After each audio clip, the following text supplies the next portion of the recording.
Okay, boys and girls, and anybody else who hasn't decided yet, this is DK with Mr. V Amps, and it's been quite a while since you've seen me. It doesn't mean I've stopped doing things.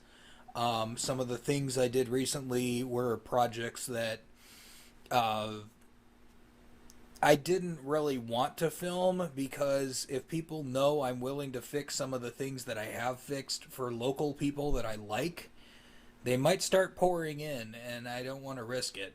Let's just put it that way. This actually came from a decent distance away from headquarters. It's another Peavey Encore 65. I think this will be like the fourth one. And this one actually wants to work. The reverb is reverbing. The drive circuit is drive circuiting. You know. But Buddy said that it's cutting out on him.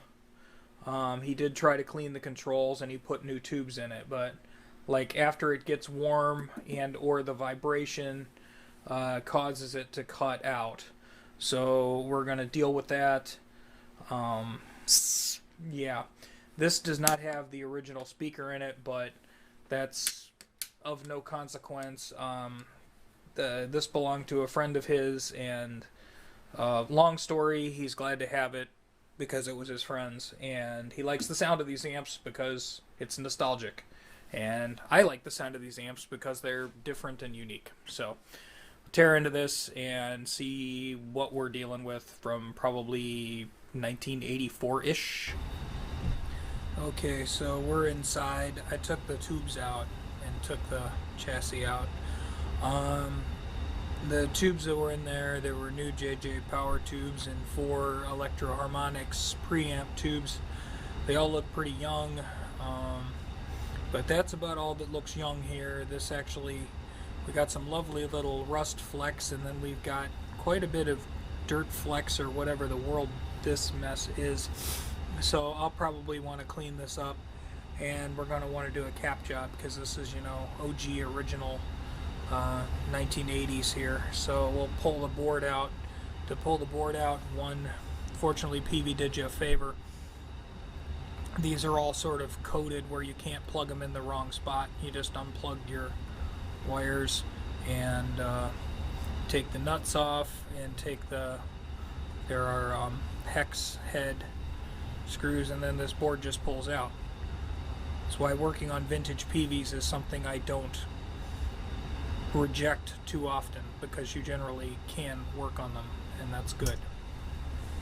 Okay, so I gave the board a wash with some IPA and a paintbrush, and most of the areas that were, you know, accessible cleaned up better.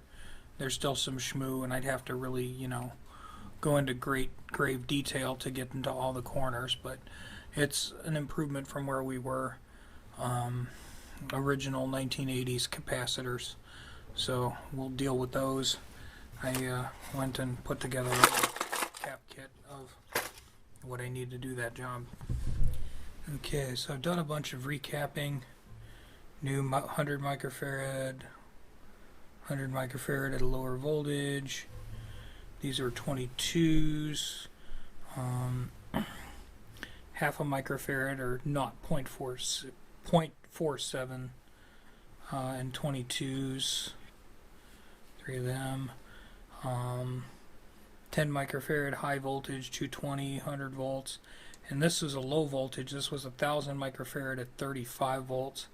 I did not have a radial, or I did not have an axial, so I took a radial, put a lead on it, and shrink wrapped it. So as long as we're not taking apart the amplifier to eyeball the gorgeousness, no one's going to care. It's electrically the same.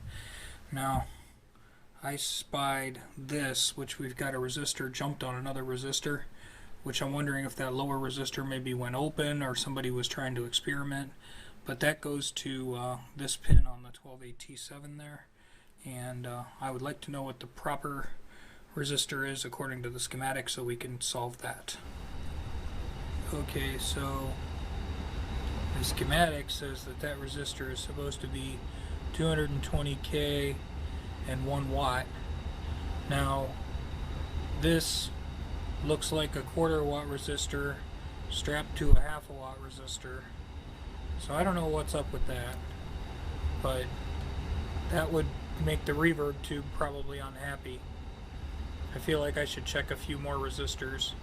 I did reflow the solder on each of the pots while I was under there, and we're going to give them a deep clean with our Max Pro Magic Sauce. And if I don't find anything else wrong, it's going to be time to test this mother. Okay, so this is our phase inverter tube here. The plate resistors going to pins 6 and 1 are 68K. This one measures about 70-ish K, so it gets a pass technically. But then this one, it seems like it's open. I can't get a read on it. So I'm just going to change them both. 68K. Okay, so this 68K resistor tested open even after I removed it from the board, so I wasn't testing it wrong. And then this one I changed just because it matches the other one. But I tried to surf through here and find any other obviously open resistors. That didn't happen. Then I shot my magic cleaner into these pots and some greasy crap came out of them, and I followed up with the lubricant. We're using the Max Pro contact cleaner stuff and the electronics lubricant. I do sell this on Reverb. I like it a lot for cleaning pots, and it seems to do a real good job for me. So at this point, I guess I get to put the board back in and give it a test and see what happens. And hopefully there's no explosions or fire. Okay, so I've had the amp on for a little bit, just on standby here. Nothing's exploded or anything. And the tubes are glowing, although they don't glow particularly brightly. That's probably just the nature of the set of tubes. Some you can see a lot of glow, some you can't. Since the reverb's disconnected, I've got that at 0. I've got the tone stack kind of at the middle, and I've got the volumes down, but we're going to turn the post about, I don't know, halfway or third way or something.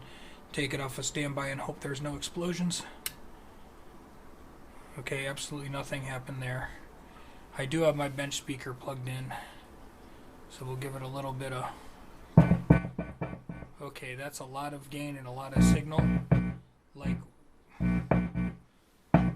substantially more than I had before. Like, way more. So I think half of our phase inverter here might have been starving and not driving both tubes.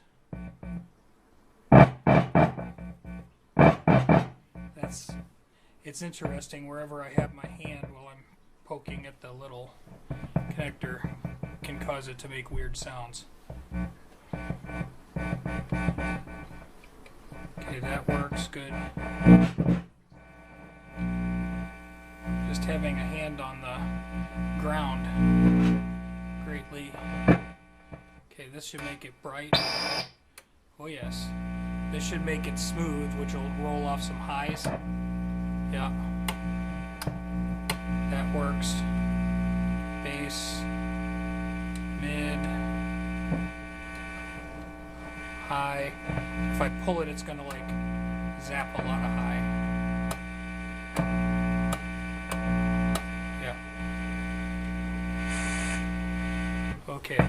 So everything is working more or less normally. I was getting a bit of 120 hertz hum before, probably because the original filter caps were out of tolerance. I did check them. I got a little bit of a fizzle fart in that pot. I tried to clean that really good.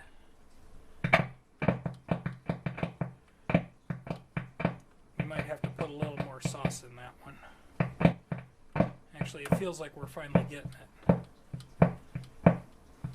Let's just turn the volume down. and work that, because it does have the magic sauce in it. Maybe we can work that spot out of it. But I think in general, other than testing the reverb, we're in pretty good shape at this point. Okay, kids, so I've done as much as I can here. This potentiometer has a dead spot in it, somewhere between 5 and 6. And that particular pot is kind of unobtainium. The only place I can get one would be to try to order it internationally, or I'd have to try to graft something in. So I talked to the owner about that, and he said if it's still operable otherwise, and it really is, other than ticking at that point, the dead spot is pretty small, so, you know, it's not terrible. But outside of that, everything else is doing what it's supposed to do.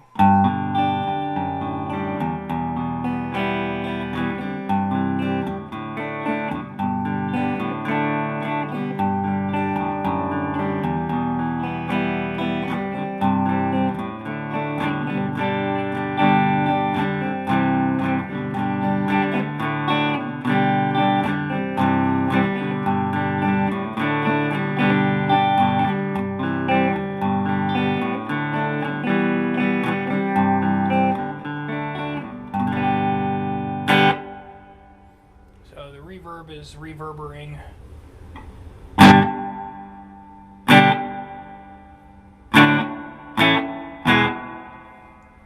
Not a super crazy, ring forever kind of reverb, but that seems pretty normal for this particular amp. And then the distortion channel is this pump circuit. You can drive the snot out of it if you want to, and get some real. There's that bad spot right about there. Right about there. But, it is what it is. Oof. Try to get it at talking volume so we don't go deaf.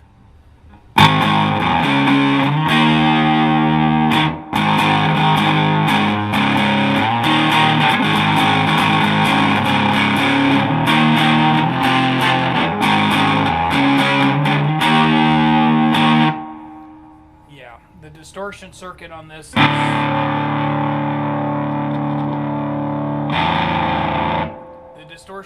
on this is very, very distorty. And like I say, this doesn't have the stock speaker in it. This has like an Eminence Legend in it, but it sounds like the Peavey Encore I'm used to, which is mine.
These are kind of fun when you pump the crap out of them.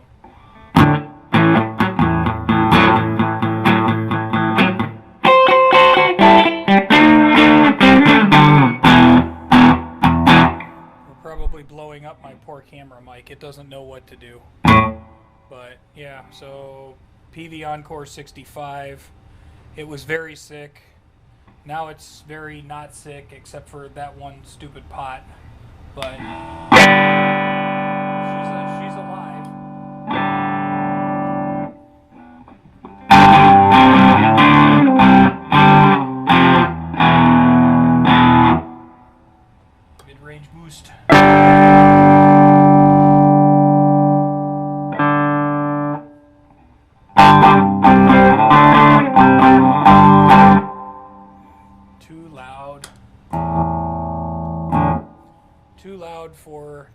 for the pour camera. But yeah, as far as I can tell, everything's working right. So I'm gonna call that good.